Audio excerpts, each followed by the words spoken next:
आपकी बात आ गई। योगेंद्र जी, आपके पास आना चाहूंगा और आपसे ये जानना चाहूंगा कि 9 साल बनाम 70 साल की ये जो लड़ाई है, किस तरीके से आप देख रहे हैं?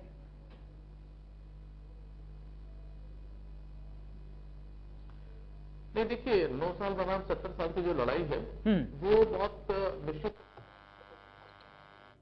इसलिए क्योंकि ठीक है, कुछ क्षेत्रों में अगर विदेश नीति की आप बात करेंगे या फिर कुछ और क्षेत्रों में जहां पर जैसे राम मंदिर का मुद्दा है, कुछ मुद्दे सुलझाए गए, लेकिन जिन बातों को लेकर के मोदी सरकार सत्ता में आई थी वो प्रश्न अभी वही के वहीं अनुत्तरित है। सबसे बड़ा क्या था? महंगाई का मुद्दा। आप महंगाई आप देखिए किस कदर बढ़ी हुई है। अब आप इसको इंटरनेशनल लिंक से जोड़े, कहीं और से जोड़े, लेकिन महंगाई पहले से बहुत ज्यादा है और आपका वादा यह था कि महंगाई को हम कम करेंगे। बेरोजगारी की आप बात कर लीजिए तो बेरोजगारी की दर हमने देखी है कि 40 सालों की सबसे ज्यादा बेरोजगारी दर हमने झेली है और आज भी वही स्थिति बेरोजगारी की है। तो ये जो बेसिक मुद्दा था ये हल नहीं हुआ। इसके बाद आप बात करेंगे रोजगार, चूंकि इससे जुड़ा हुआ है, 2 करोड़ रोजगार देने की आपने बात की थी, लेकिन रोजगार कितने मिले इसका कोई डेटा नहीं है। तो बहुत सारी चीजें यहां पर अनुत्तरित है। और जहां तक आपने पहला प्रश्न पूछा था कि राहुल गांधी के सवाल अनुत्तरित है, देखिए, राहुल गांधी के व्यक्तित्व के ऊपर छींटाकड़ी करके आप उन सवालों को दबाने की कोशिश करेंगे तो ठीक नहीं होगा। उन्होंने जो सवाल पूछे बहुत बेसिक सवाल उन्होंने पूछे हैं और उन्होंने यही पूछा है कि भाई किसी एक पर्सनल उद्योगपति के लिए आप अपने नियमों को कैसे बदल सकते हैं। जैसे एयरपोर्ट का उन्होंने कहा कि एयरपोर्ट के अंदर ये नियम था कि जिसको एयरपोर्ट 2 से ज्यादा आप दे नहीं सकते और उसको देंगे जिसको अनुभव है। अब जिसको अनुभव नहीं था उसको देने के लिए आपने सारा तरह नियम बदल दिया। और मैं आपको एक चीज और याद दिला दूं यहां पर सौरभ जी, कि जब कोल घोटाला हुआ था कांग्रेस के जमाने में और जब भारतीय जनता पार्टी ने आंदोलन किया था तो मुद्दा यही उठाया गया था कि कोल की खाने उनको आवंटित कर दी गई जिनका कोल खान से कोई लेना देना नहीं था। और बाद में यह मुद्दा उठाया गया। तो अगर आप उस मुद्दे को वहां उठा सकते हैं तो फिर यह मुद्दा ही बनता है कि जिनका एयर स्पेस में अनुभव नहीं है और आप खुद ये कहते हैं उनको आप कैसे सारा का सारा दे देंगे। दूसरा, उन्होंने जो गंभीर सवाल उठाए हैं कि जब आप विदेश में जाते हैं, चाहे श्रीलंका जाते हैं, चाहे इजराइल जाते हैं, और आप व्यक्तिगत रूप से, क्योंकि श्रीलंका के प्रधानमंत्री ने खुद कहा है, अगर आप किसी व्यक्तिगत, आप ये कह सकते हैं कि भारत को हमें उद्योग मिलने चाहिए, लेकिन आप व्यक्तिगत रूप से अगर किसी एक उद्योगपति का नाम लेकर कहेंगे तो आपको सब सवाल उठेंगे और आपको जवाब देने पड़ेंगे। तो राहुल गांधी के व्यक्तित्व को आड़ में लेकर उनके सवालों को दरकिनार करने से बेहतर है कि भारतीय जनता पार्टी को उनके सवालों के जवाब देने चाहिए कि उस सवालों के जवाब में सच्चाई क्या है। ठीक, योगेंद्र जी, आपसे समझना चाहूंगा, विरोध करना लोकतंत्र में एक पार्ट है, आप विरोध कर सकते हैं, लेकिन कांग्रेस की अगर बात करें हर एक चीज के लिए विरोध करना शुरू कर देती है और कहीं न कहीं ऐसा विरोध करती है बाद में उसको बैकफुट पे आना पड़ जाता है, चाहे वो कभी सैनिकों का मामला लेकर हो, चाहे कुछ और हो, और उस मामले को लेकर बैकफुट पे जब वो आते हैं, क्या इस पूरे मामले को आप कैसे देखते हैं कि क्या सिर्फ विरोध करना ही विपक्ष का काम है या अच्छा काम है तो आप उसको अप्रिशिएट भी कीजिए?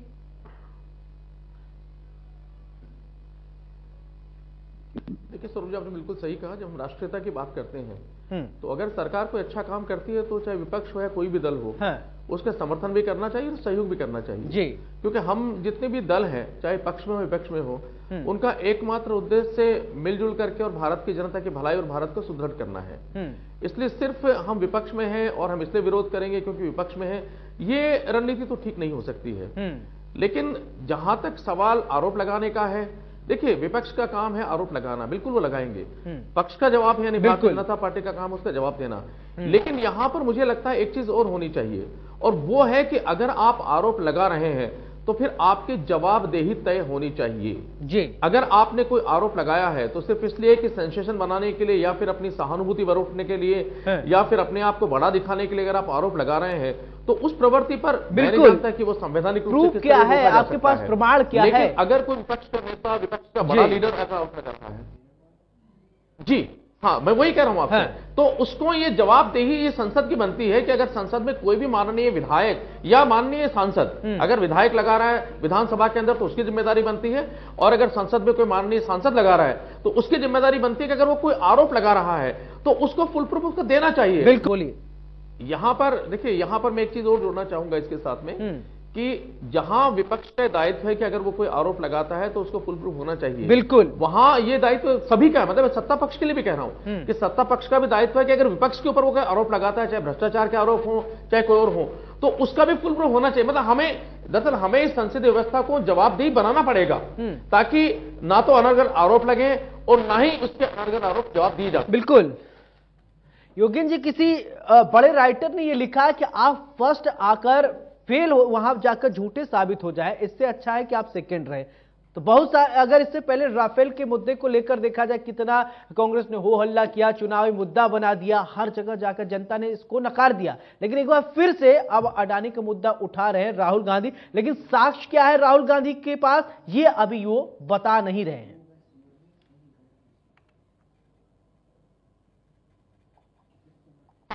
वही हम बात कर रहे हैं कि जवाबदेही हर एक की तय होनी चाहिए। आप अगर संसद में बैठे हैं, कोई भी हो, सत्ता पक्ष हो विपक्ष हो, आप अगर संसद में बैठे हैं, और संसद में बैठने का मतलब है कि संसद एक ऐसा पवित्र मंदिर है जहां पर बैठ करके आप वो कहेंगे जो जनता के हित में होगा, और वो कहेंगे जो सत्य होगा। हम झूठ की तो कल्पना भी नहीं कर सकते।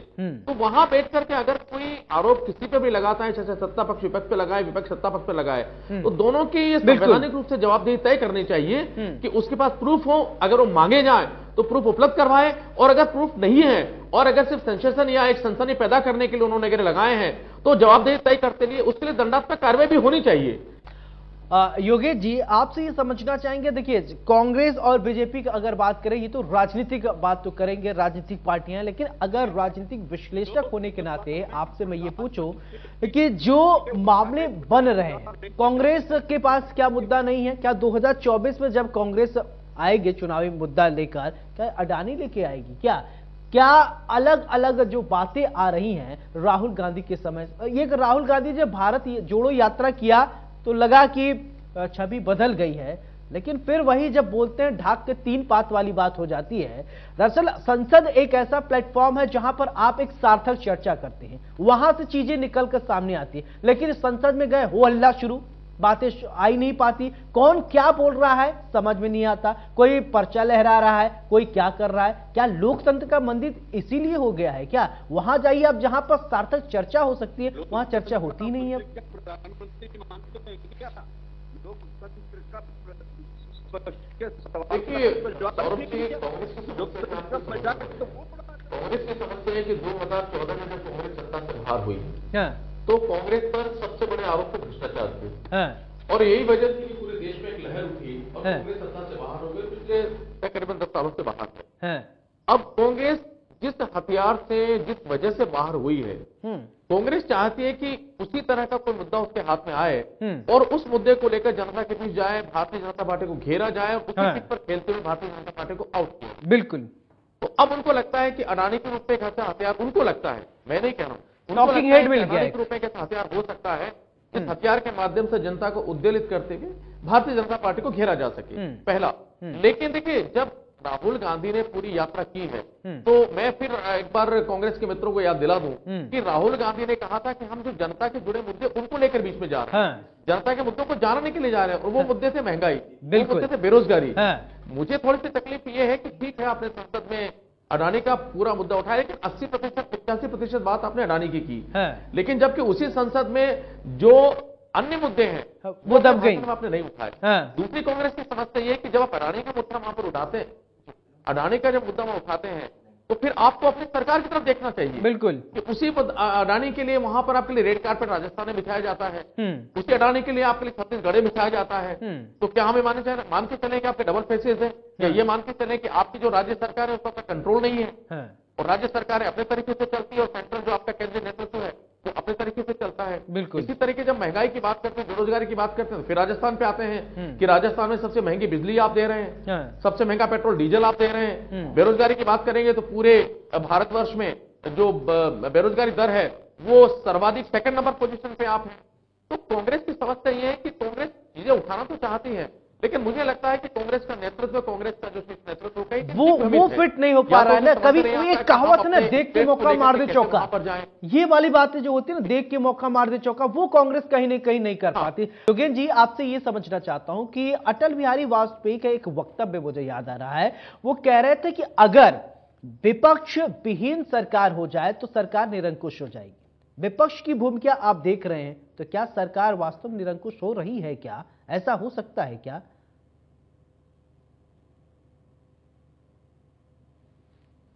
देखिए, विपक्ष को, यानी विपक्ष को देखा जाए तो कांग्रेस उनको मुद्दों को जिस तरीके से उठाना चाहिए और जिन मुद्दों को उठाना चाहिए, कहीं कहीं वो भटक तो रहे हैं, पहला। दूसरी बात, राहुल गांधी, देखिए आप कहें ना कहें, भले खड़गे इस वक्त अध्यक्ष है कांग्रेस के, लेकिन अप्रत्यक्ष रूप से कमान हमेशा गांधी परिवार के पास रहती है। हाँ। और वो कमान राहुल गांधी के पास वीटो पावर है, वो चाहे जो कांग्रेस में कर सकते हैं। हाँ। राहुल गांधी की समस्या ये है कि राहुल गांधी की जो छवि बनी हुई थी, यानी इस जो इन्होंने पैदल मार्च किया है, भारत जोड़ो यात्रा निकाली, वो जो छवि उनके पहले बना रखी थी, चाहे भारत जोड़ो यात्रा जो रही, तो उसके अंदर जो छवि उनकी बनी हुई है, वो उस छवि से निजात पाना चाहते हैं, पहला।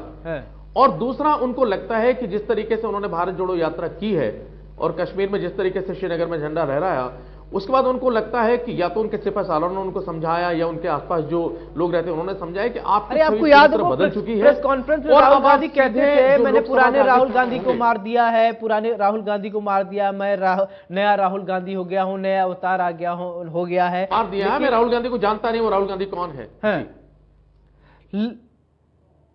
लेकिन यहां सौरभ जी वही प्रश्न है कि जब आप ये कहते हैं कि मैंने पुराने राहुल गांधी को मार दिया, या आप कहते हैं कि पुराने राहुल गांधी को नहीं जानता, तो आप तो नहीं जानते, लेकिन क्या जनता में आपको मेकओवर दिख रहा है इस समय? और वो मेकओवर कैसे दिखता है? राहुल गांधी को समझना चाहिए, वो मेकओवर दिखता है आपके ओवरऑल गंभीरता के साथ। और वो गंभीरता आपके शब्दों से भी झलकती है, गंभीरता आपके व्यक्तित्व से झलकती है, गंभीरता आप जिन मुद्दों को उठाते हैं उनसे झलकती है, गंभीरता जिन मुद्दों को आप उठाते हैं उनसे झलकती है। अब